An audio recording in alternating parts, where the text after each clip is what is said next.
Hey, it's the Antisocial Podcast, episode 308. 308. And my guest on this episode is Shep Hyken. Shep is a customer service expert, an author, a keynote speaker, and Chief Amazement Officer of Shep Presentations. Thank you very much.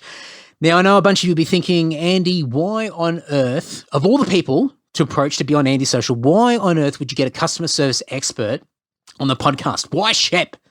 Well, if you've been following me for a while, you know I love a good book. I'm always reading. I've got my head stuck in a whole bunch of different books. And in more recent times, I've developed a fascination for customer service books.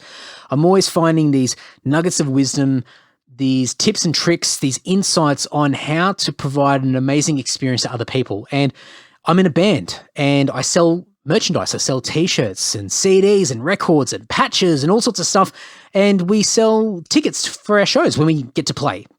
So we're always providing an experience. People are willing to give us money. And even outside of the band where I've got my own e-commerce store selling stuff on Discogs, I've always got to provide the best possible experience so people want to come back and keep spending their money on me. So these customer service books are amazing. And I wanted to expose you all, hopefully the musicians that are listening, but everybody who's listening to the podcast, to the customer service world and learning that it's not just the stale corporate sort of stuff that might just go in one ear and out the other and you might glaze over and think it's all boring. It's actually a little bit of self-development. There's a lot of great self-development tools in here, and Shep is one of the best in the game. So Hyken.com is the best place to go to check out Shep.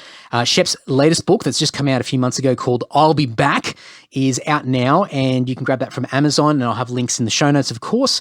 He's on Facebook, Instagram, and Twitter. I'll have those links so you can follow him on the socials. He's on YouTube. There's a whole stack of books he's written over the years. I've read a bunch of them myself. I'm not going to rattle them all off now, but I'll have a bunch of stuff in the show notes so you can check it all out over at andysocial.net and andydowling.net. Now, this chat is framed around musicians, and we only just dip our toe in the water. So I reckon I can get Shep on again in the future. And some of these other people from the customer service world, these people that I'm reading these books by, I'm going to get a few more. And you tell me what you got out of this episode, what you enjoyed, and I'll try and tailor a lot of these conversations around these kind of topics as well, because I think there's a lot of great stuff for musicians in here. So enough crapping on from me. Please enjoy this great chat with the man himself, Shep Hyken. Maybe a great place to start is a little bit of that usual elevator introduction for my audience who might not be familiar with you. Shep, do you want to give a bit of a background of who you are? Sure. I mean, I'm known as a customer service and experience expert, and I make my living going around the world delivering speeches at conferences. In addition to that, we have online training. I have trainers that deliver my content. I write tons of articles and have written 8 books now. And when I say tons would be like 2,000 or more easily. That's a lot of words. I'm a big fan of what you do. Discovered your stuff a few years ago, and for me, what's really important about customer service is that although a lot of your audience has been tailored to the business world, a lot of my background is musicians, and I think that musicians tend to be a little bit too romantic about their music and forget about the business side of it. And while that sounds a little bit sterile, I think we really need to take our music really seriously as a business and cultivate our community, our supporters, our fans. And so a lot of what you teach and you write about and you talk about, it just translates. It translates over to the music world, and I find that really powerful, where musicians can find ways to cultivate and retain their supporters and build that loyalty. Right. So in the world of business, typical traditional business, we're looking for customer loyalty. And in the music business, we're looking for super fans, which, by the way, isn't a bad thing for any business to shoot for, to have super fans. But I'll give you some other background on myself. Everybody thought that I would be a professional musician because, by the way, are we on video or are we just audio? We're just doing audio. So, yeah, just audio. So the people can't see, but behind me, even in my office, I have 2 guitars, an acoustic and electric. I have an amp. I have a lamp that's a guitar lamp. But so I'm totally into music, and I practice for many, many hours, and I still continue to do so. And I've played on stages with some of the most incredible professional musicians from some of the biggest rock bands in the world. I've been fortunate to be able to do that. I'm not a professional musician. They just make me look good. The other thing is, I was in the entertainment business, whether it's music or whether it's magic. And the only difference is two letters, A and G or U and S, right? Musician, magician.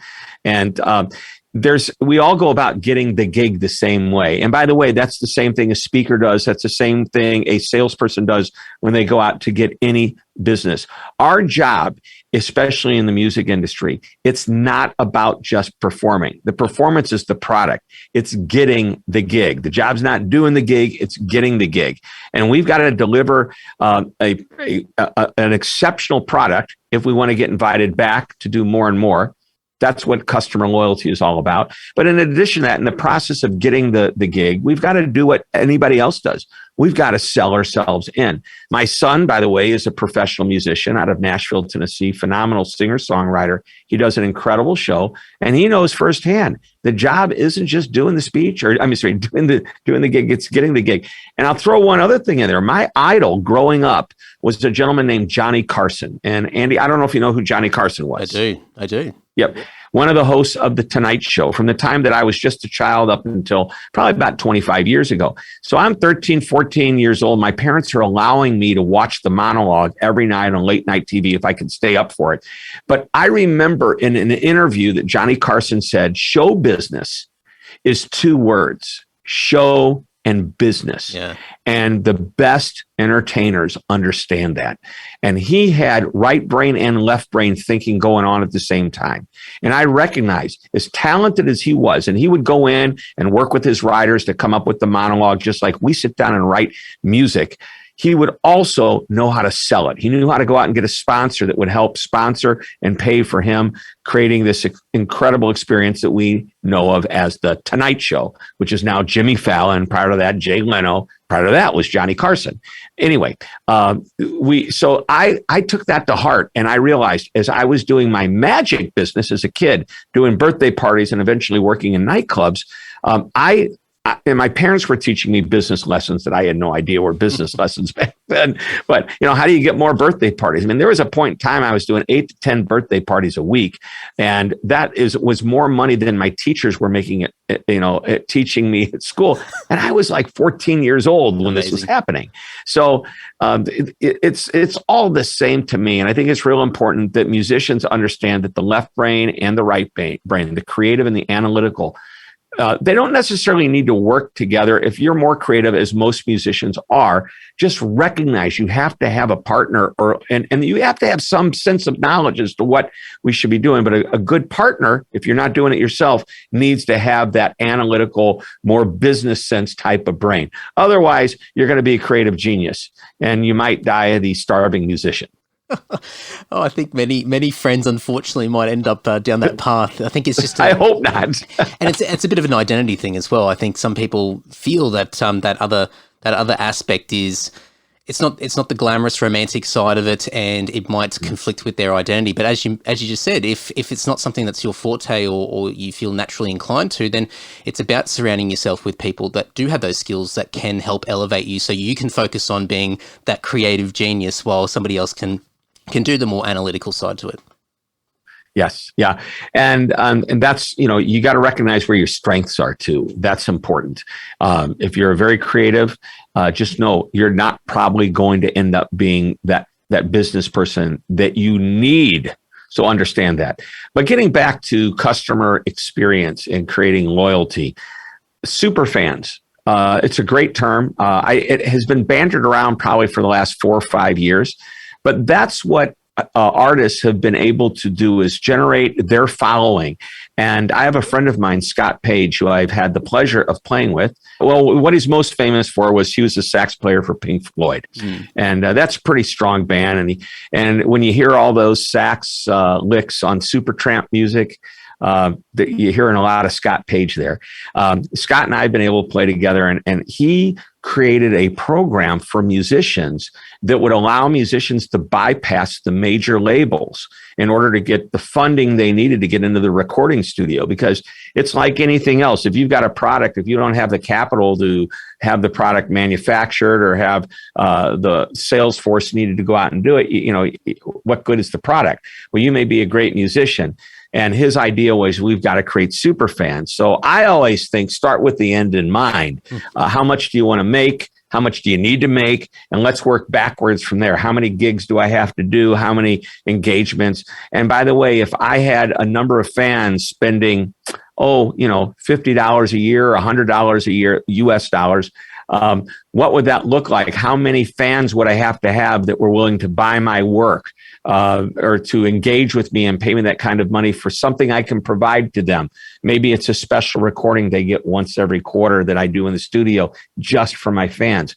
If I had 1,000 super fans paying me $100 a year, well, that's $100,000 a year. And by the way, if you can't get 1,000 super fans in your, within a reasonable period of time, your music may not be all that, and it doesn't need to be commercial, but it may not be all that accepted by who you want your fan base to be.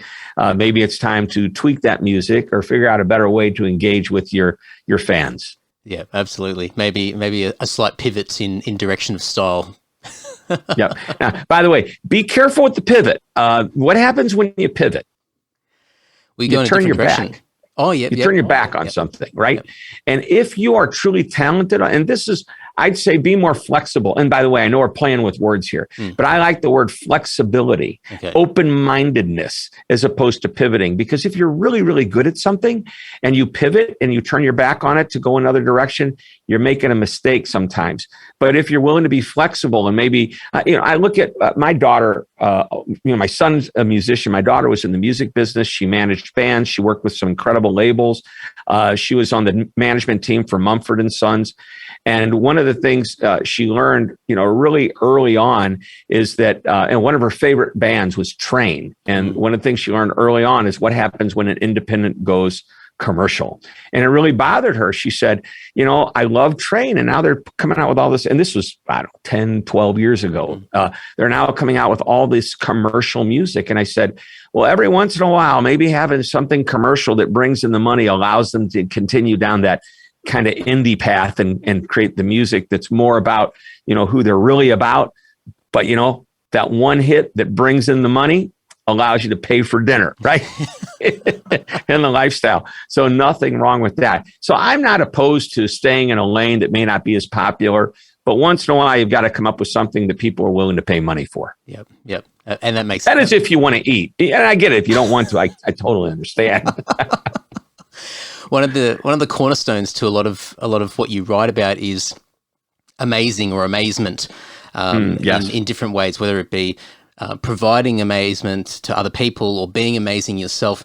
I know it's a very broad topic because you've written whole books about it, but it might be difficult, but can you define amazement to people and why you sit on that word and refer to it in a lot of your writing?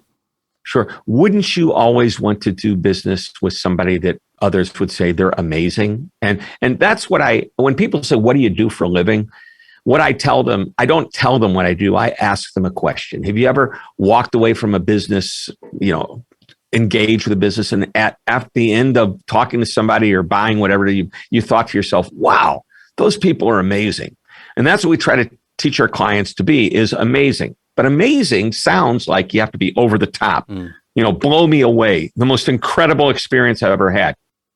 That is not the case at all.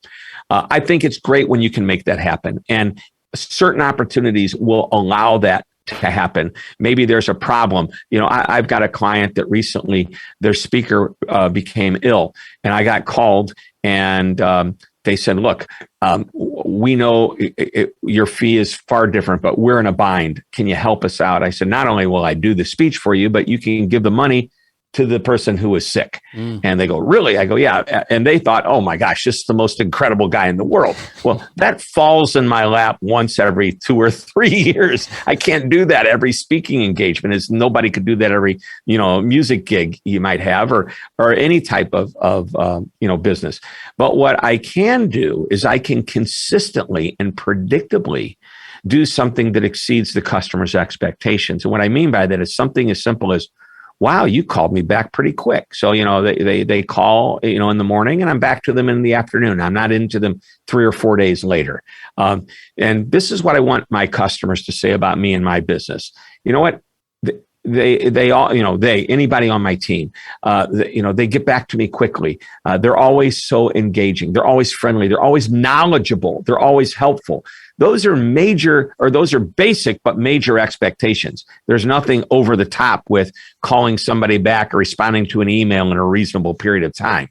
But when you do it consistently and predictably, they use that word always to describe you, always knowledgeable. That's what I want. I want them to say always followed by something positive. And that positive thing just needs to be a tiny bit better than average. Now, I have written about amazement and managing interactions just like that since the very first book I wrote. In my most recent book, people say, what's different in the book? And I go, well, about 85% of the content is different, but I always have that foundational concept that's in there about being amazing and managing moments of truth and creating moments of magic. So, if you want your fans to say, come on back, and as you want your customers to say, I'll be back, then you've got to manage the experience to create, what I call customer or fan amazement.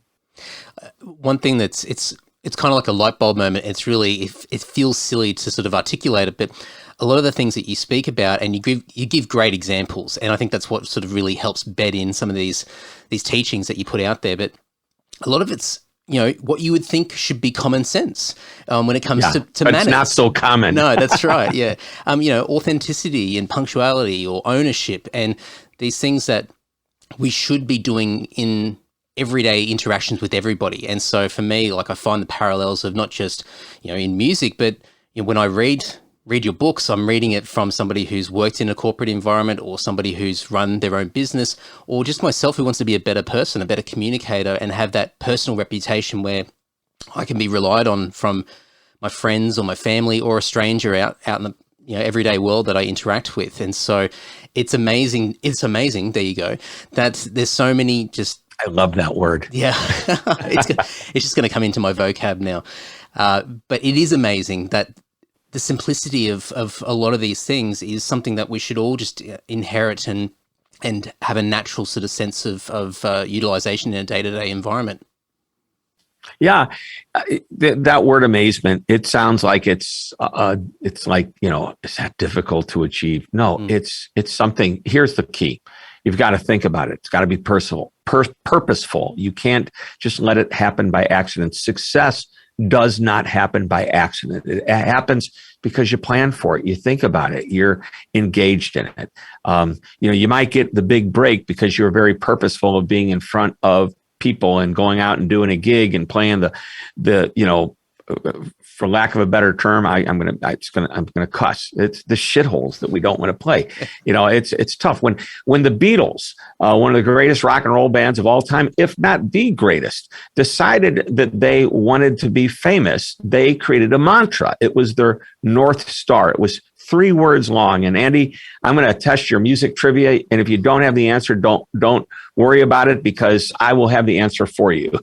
Do you know what those 3 words were? I do not, Shep. Okay. I'll give you the first 2 words, and you might be able to fill in the third. Bigger than. Oh. All right. So I'll tell you what happened. John Lennon was once accused of saying we're bigger than Jesus. And he immediately retracted that. Okay. And I'm glad he did, because I don't know if that's possible. Okay. But what they did say when they started out was bigger than Elvis. Yep. That was the goal. And so when they went to, and by the way, everybody needs that North Star, whatever your business is. We want to be bigger than, Marriott if we're in the hotel business. We want to be, bigger than whatever restaurant chain, McDonald's. Okay. Obviously, those are huge, lofty goals. But if that's the type of business you're in, it's a good one. But bigger than Elvis meant every decision that they made kept that in mind. So we're going to go in to do this new album. Are the songs on here going to help make us bigger than Elvis? We're getting ready to go on that tour in Germany. Is this German tour and some of these restaurants and bars and dives that we're going to be playing in, do they make us, or will they make us bigger than Elvis? So everything had that in mind. And when I talk to clients about being customer centric and regular types of businesses, What that means is every decision you're making, at least keeping the customer in mind. Granted, you may not make them happy with your decision, but at least you made the decision with the customer in mind. You may choose to work a gig at a place that, I'll give you an example. When I was younger, and I did magic shows, I was doing a corporate event. And somebody said to me, how often do you do these? I go, like every week or two. And they go, it's really interesting. You're working on making a living, but you're really not working on your art. Okay. And I'm thinking, dude, I can't afford to work on my art if I don't make a living. And I don't think there's anything wrong with making a living. And there we go back to that, like Train when they became commercialized, if you will. Frankly, I love Train. I've seen them 5-6 times in concert. They're phenomenal. And I love that they'll sing their songs and they'll sing songs from Journey, and they do Led Zeppelin almost as good as Led Zeppelin. Okay. But they know what their roots are and they know what they're all about. So I digress. The point is, you've got to know who you are. You've got to know what you're good at. You've got to know what you need to do to position yourself to get hired. And you've got to have that North Star. You've got to have a goal. Success does not happen by accident. And once you set that goal, you need to set the milestones along the way. This is what business is. When we talk to our clients about trying to increase their customer satisfaction scores, we take a look at where they want to be and where they are right now. And we talk about every step you have to take to get to that goal, that North Star that you want to try to hit. I think the planning stage is something that a lot of musicians forget about. I think we're sort of in the churn and burn of writing music, putting it out there, and then just waiting for the next cycle to come back through, but not really thinking about how do we want to be, that 1% extra, 1% better than we were the day before, or whatever it might be, but having that sort of projected pathway forward and knowing which direction we're going. And I think you bring up a really good point, the 1% idea, which, by the way, you and I both were involved in a conference where that was a main theme. If you were just 1% better, if you did something every day to make something you do a tiny bit better, 1%. Okay. Do you know at the end of 100 days, you'd be like twice as good as you are today? That's right. So, and that could be practicing a song. It could be making an extra phone call to an owner of a club that you normally wouldn't make the call, but I'm going to make calls today, and I'll just make one extra call. Let's see what happens. At the end of, a few weeks, you've made, 20, 30 extra calls. I'll bet you get more business as a result of that. When you get on stage, what does that look like? I recognize we have a set list and we have a time frame and we're supposed to hit that. But, if you ask the owner of a club, hey, would it be, I know you want me to end around noon, around midnight. What happens after midnight? Oh, I just don't want to, we aren't going to pay you past midnight. Okay. What time does the club close? Closes at 1 a.m. All right. Well, do you have a problem if I go till 12:10, 12:15? No. Hey, what is Bruce Springsteen famous for? Not famous for a short concert, that's for sure. No. Long concerts, more than you thought you were going to get. The money's worth, if you will. And that's the way we need to think. We need to think abundantly. What can we do more for our fans, more for the people that hire us, to make them say, wow, they always give 101%, that extra 1%. They always give me a little bit more than I thought I was going to get. We're always a little bit better than average.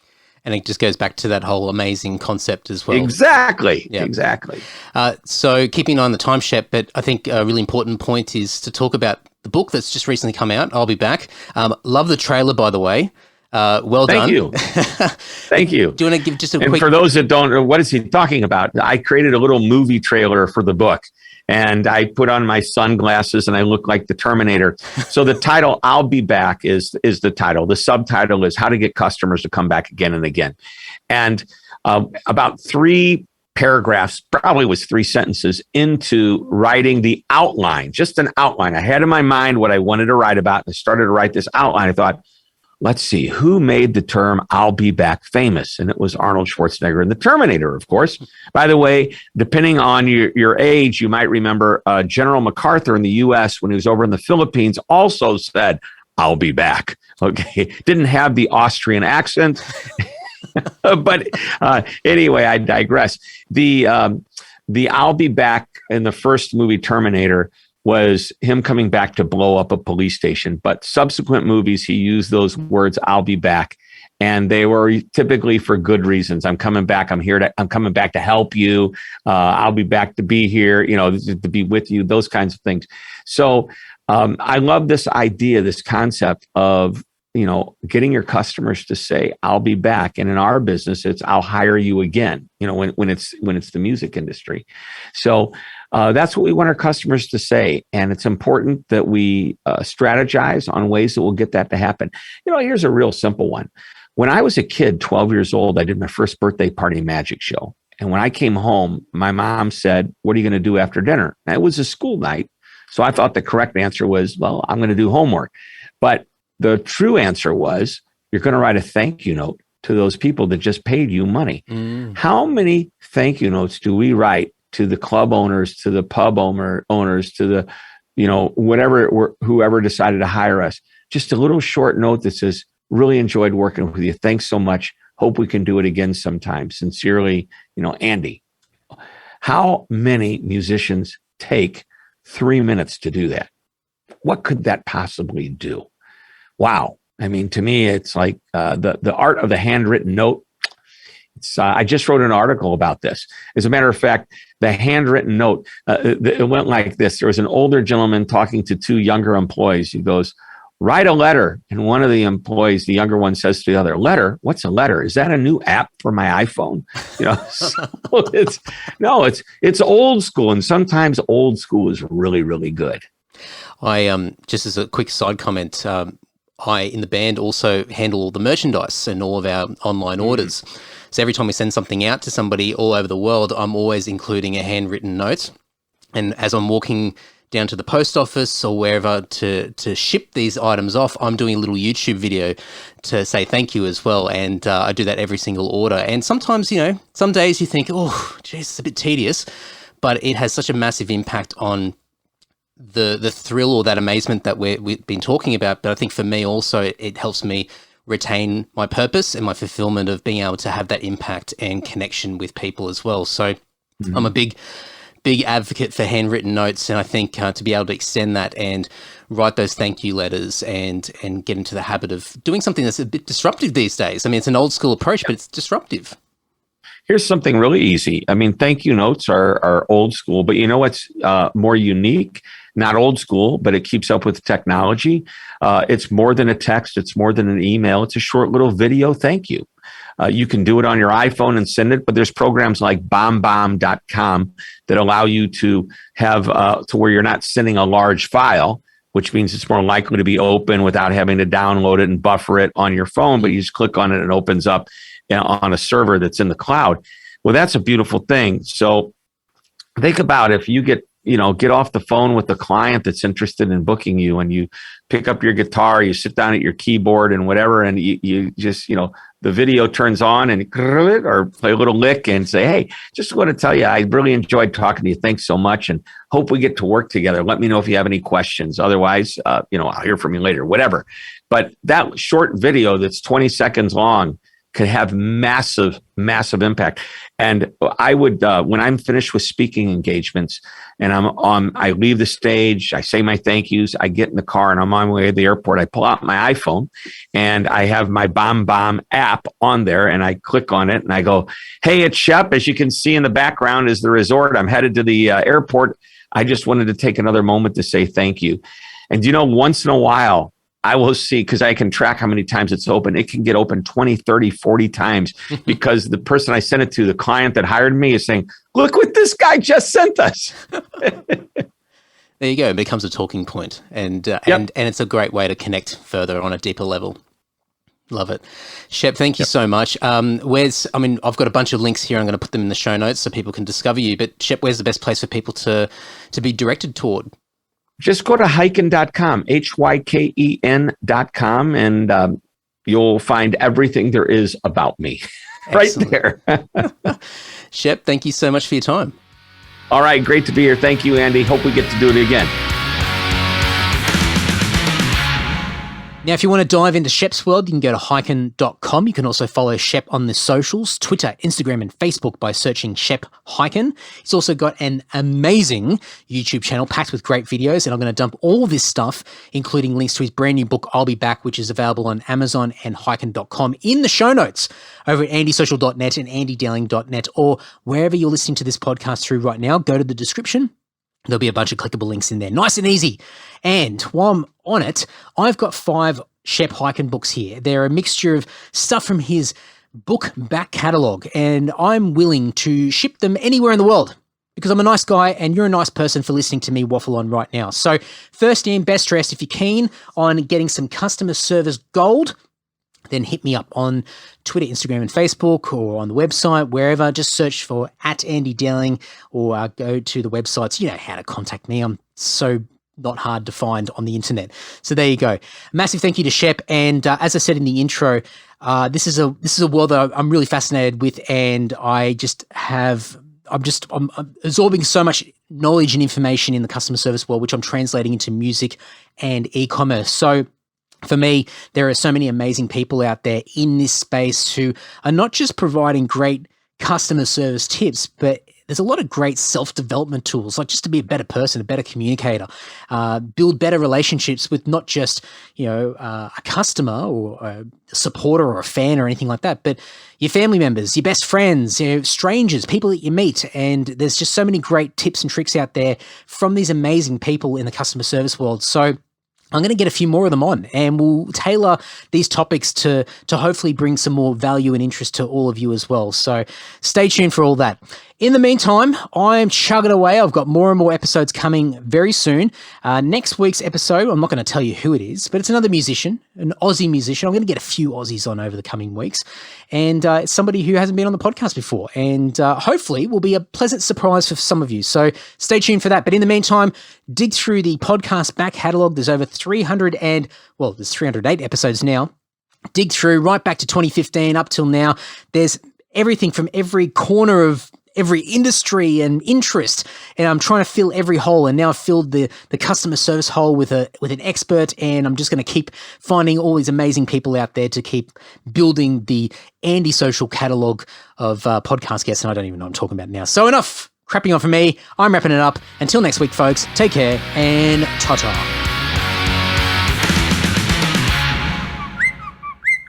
Larry.